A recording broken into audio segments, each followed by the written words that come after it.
வணக்க மக்களே, வாங்க ரயில்வேல கேட்ட ஒரு HCF சம் பார்க்கலாம். HCF of 210 and 55 can be written as 55x minus 325. Then find the value of x.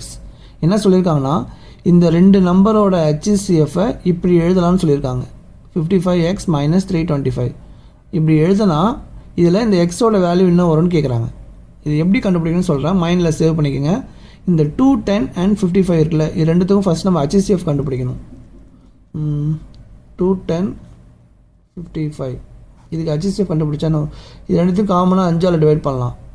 இது வந்து 42 டைம்ஸ், இது 11 டைம்ஸ்.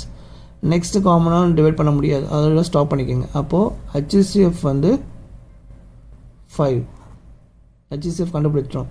இப்போ என்ன சொல்லியிருக்காங்கன்னா, இதோட HCF இப்படி எழுதலாம்னு சொல்லியிருக்காங்க. அப்போது 55x minus 325 ஈக்குவல் டு 5ன்னு எழுதலாம்.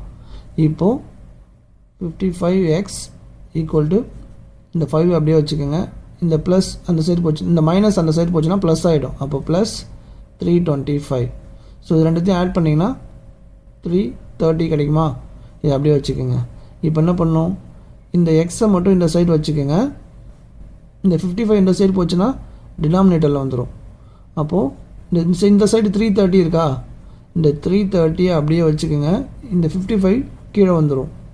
ஸோ இதை அடிச்சிங்கன்னா 330 55ஆல் அடிச்சிங்கன்னா என்ன வரும்னா 6. அப்போது எக்ஸோட வேல்யூ 6, ஆப்ஷன் டி. ஸோ இந்த மாதிரி HCF பேஸ் பண்ணி சம் கேட்டாங்க அப்படின்னா இந்த மாதிரி தான் சால்வ் பண்ணணும். இந்த வீடியோ உங்களுக்கு பிடிச்சிருந்தால் மறக்காம ஃப்ரெண்ட்ஸ் ஷேர் பண்ணுங்கள். நன்றி மக்களே.